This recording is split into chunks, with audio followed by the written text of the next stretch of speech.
네, 다음은 K리그 클래식 6경기를 알아보는 시간이죠. 이번 주는 K리그 클래식 25라운드가 펼쳐지게 됩니다. 네. 첫 번째 경기는 대구FC와 FC 서울의 대결입니다. 네, 대구 같은 경우에는 세징야가 난사가 여전은 해요. 근데 최근에 같은 경우는 에반드로의 발밑을 이용한 포스트 플레이를 이용해서 좀 더 점유하고 넓은 형태의 공격을 가져가면서 조금 더 볼을 순환하면서 공격을 가져가고 있거든요. 그래서 그런 부분들이 조금 대구 같은 경우에는 바뀐 모습이 있고 좀 더 공격적인 면을 좀 더 날카롭게 하는 것 같습니다. 네. 네, 그러니까 레오가 떠나고 주니오가 온 것은 좀 의아한 면이긴 하지만 김선민 네. 선수가 또 잘해주고 있고요. 네. 반면에 FC 서울 같은 경우에는 워낙에 잘 나가고 있습니다. 네. 전북전 패배 이후에 그 아픔을 재빠르게 잊었는데 강원을 상대로 3대1로 승리를 했고요.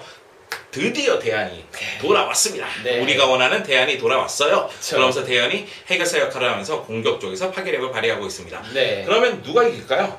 저는 대구의 그 무더위는 정말 홈에서 굉장한 위력을 발휘하는 것 같습니다. 그래서 대구의 승리를 예상합니다. 아, 서울한테 대구가 승리한다? 네. 나 비웃음 안 돼. 그러다가 대구가 승리하면 나 완전히 배짱나는데. 네, 저는 서울의 분위기가 너무 좋기 때문에 서울이 상승세를 이어갈 것이다. 네. 자, 다음 경기는 인천 유나이티드와 제주 유나이티드의 경기입니다. 이 경기 짧게 가죠? 네, 인천 같은 경우 수비가 너무 불안해요. 자살골, 체프먼의 자책골 같은 경우에도 뭐 수비가 뒤엉키는 부분이라던가 센터백이 커버가 안 되고 지역 방어가 엉킨다거나 이런 부분들이 너무 많이 나타나면서 인천이 굉장히 어려운 경기를 펼치고 있습니다. 네.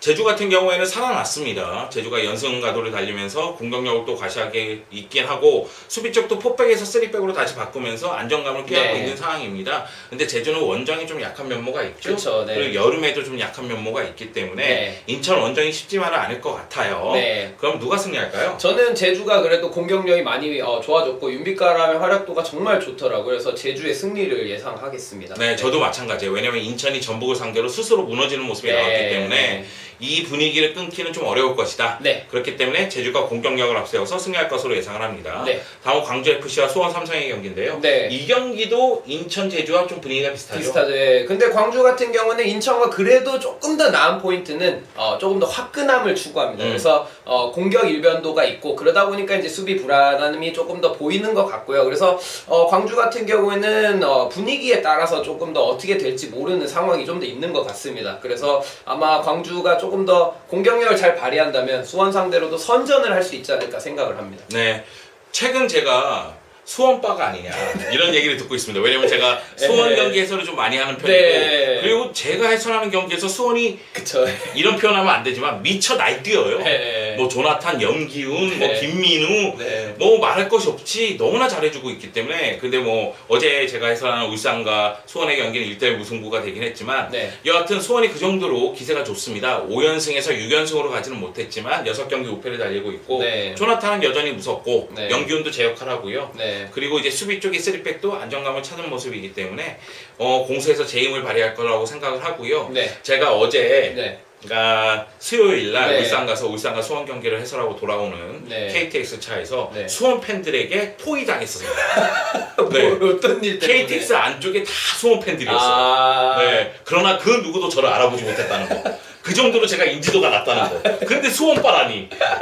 참 웃깁니다. 여하튼 누가 이길까요? 저는 무승부를 예상합니다. 오! 왜냐면 광주의 그런 화끈한 공격력이 수원을 상대로 할 수 있다고 보고 수원이 최근에 물론 분위기는 굉장히 좋습니다. 조나탄에게 의존하는 게 너무 많았다고 보여요. 그래서 이번 한 주는 좀 쉬어가라는 의미에서 광주의 활약과 함께 무승부를 예상합니다. 네, 저는 수원의 승리를 예상합니다. 수원은 이미 울산전에서 한 번 쉬었기 때문에 네. 다시 조나탄이 멀티골을 기록하지 않을까 생각을 합니다. 네. 자, 포항 스틸러스와 전남 드래곤즈 네. 제철가 더비죠? 네, 맞습니다. 포항 같은 경우에는 마지막 경기에서 률리나를 제로톱을 쓰는 좀 강수 아닌 강수를 뒀습니다. 그래서 굉장히 점유 위주의 축구를 할 것인가를 좀 봤었는데 오히려 또 점유가 아니라 공격 전환, 카운터 어택, 그리고 빠른 공격들을 좀 아이러니하게 추구하면서 승리를 가져가더라고요. 그러다 보니까 이제 공수 밸런스가 좀 많이 무너지고 그러다 보니까 실점도 많이 허용하는 그런 모습들을 보였었습니다. 네, 그러니까 양동현 선수가 징계로 못 나오는 경기에서 네. 나름대로 변칙적으로 효과를 받고 그렇기 네. 때문에 광주에게 3대1로 승리를 했는데 네. 실점이 너무 많아요. 네. 김광석 선수가 부상당한 다음에 수비가 무너지는 장면이 너무 많습니다. 네. 근데 전남도 거의 뭐 50보 100보입니다. 왜냐하면 전남도 공격력은 정말 대단합니다. 맞습니다. 패채신, 자일, 허용준, 네. 한찬이 좋은 선수들이 굉장히 많은데 네. 수비 쪽에서의 안정감이 불안하거든요. 네. 근데 희소식이 있다면 주중에 상주를 상대로 무실점을 기록했습니다. 네. 빰빠람빰빰빰빰빰빰빰. 예, 이게 거의 한 14경기, 15경기 만에 무실점으로 저는 알고 있거든요. 네. 그러면서 전남이 어느 정도 분위기를 바꿀 수 있는 상황을 깨했기 때문에 네. 이 경기 포항이 쉽지는 않을 것 같아요. 네, 저도 그래서 현영민의 그 수비형 미드필더 기용이 굉장히 수비력에 도움을 많이 줬다고 봅니다. 그 노련함 때문에 결국엔 전남이 최근에 안정된 경기를 보였던 것 같고 그로 인해서 전남이 조금 더 승리할 수 있는 가능성을 저는 보고 있습니다. 아, 전남이 승리한다? 네. 저는 무승부 가겠습니다. 2대2! 저는 스코어까지 질러버리겠습니다. 네, 왜냐면 양쪽 모두 수비가 불안하고 공격이 좀 대단한데 포항이 워낙에 홈에서 강하고 전남이 원정이 좀 약하니까요. 네. 그러다 보니까 무승부가 될 것 같고요. 네. 전북현대와 울산현대. 전북은 저는 유럽 축구를 본다는 느낌을 좀 많이 받고 있습니다. 그래서 에드를 이용한 발밑을 연결한 다음에 그 다음에 연계가 정말 상대 수비가 뭘 해야 될지 모를 정도로 굉장히 정신없이 이루어집니다. 그래서 그런 부분도 한 몫을 하고 있고요. 그리고 저번부터 계속 말씀드린다면 세트 피스가 정말 날카롭습니다. 매 경기 세트피스가 다 들어간다는 것 자체가 그 준비가 어마어마한 거거든요. 그래서 꼭 에듀뿐만이 아니라 뭐 이재성이라든가 여러 가지 네. 세트피스 옵션들을 이용해서 그런 세트피스를 활용하는 능력들을 보니 저는 전북이 정말 공격력이 강한 팀이라는 걸 한껏 느끼고 있습니다. 네. 그리고 울산현대 같은 경우에는 지난 수원전에서 김창수가 퇴장을 당하면서 체력적인 소모가 너무 큰 편이에요. 네. 물론 울산이 최근 전북을 상대로 0대4 패배를 당했기 때문에 네. 이 경기에서는 칼을 갈고 나올 가능성이 크고 그렇게 많은 실점을 하지는 않을 겁니다만 네. 그럼에도 불구하고 전북이 워낙에 기세가 대단하고 홈에서 강하기 때문에 그렇죠, 네. 저는 전북의 승리를 예상합니다. 네. 저는 최근에 이제 울산의 변칙적인 부분이 있다고 보거든요. 타쿠마가 있느냐 없느냐에 따라서 오르샤의 그런 공격력이 들쭉날쭉했었어요. 그래서 타쿠마가 출전할지 안 할지를 모르겠지만 만약에 타쿠마가 출전을 안 한다면 오르샤가 날아다닐 것 같습니다. 그래서 너 지금 오르샤를 위해서 타쿠마 버려라. 김동훈 감독한테 지금 찌르고 있는 거야. 타쿠마 왜 여기 뺐니? 근데 타쿠마가 나오게 되면 오르샤가 약간의 측면에 치우치긴 하지만 이종호라든가 아니면 오른쪽 측면들이 좀 더 살아나는 경우를 많이 보기는 합니다. 그래서 그런 부분들이 조금 더 시즌 중에 좀 더 발전적인 부분이 돼야 될 것 같고 만약에 오르샤가 조금 더 날아다닐 수 있는 상황을 만들어줄 수 있다면 저는 무승부를 예측하겠습니다. 네, 그러면은 무승부예요? 네, 무승부.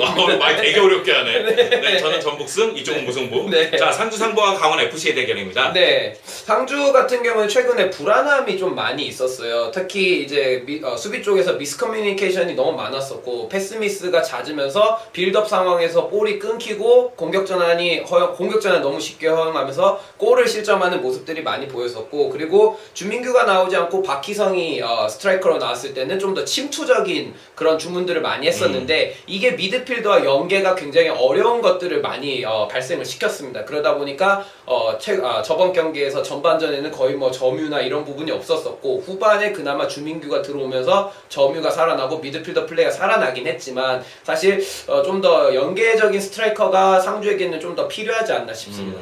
상주가 최근 4연패거든요. 네. 분위기가 안 좋고 네. 강원도 마찬가지입니다. 최근 네. 5경기에서 무승이잖아요. 네. 근데 강원이 그래도 공격 쪽에서 2금으로 그쵸. 앞세운 네. 날카로운 모습을 많이 보여주기 때문에 네. 상주를 상대로 승리를 거두지 않을까. 그리고 묘한 사실 중에 하나는 상주가 홈에서 매우 약합니다. 네. 역습에 의해서 공격을 많이 그쵸, 전개하는 네네. 팀이기 때문에 홈에서 오히려 공격력을 제대로 발휘하지 못하는 장면이 많거든요. 그 점을 고려했을 때는 강원의 승리가 예상됩니다. 네, 저는 두 팀이 불안하기 때문에 무승부를 예상하겠습니다. 네. 이번 주 K리그 클래식 경기를 재빠르게 정리를 했는데요. 이번 주는 이것이 끝이 아닙니다. 다음 편을 기대해 주세요.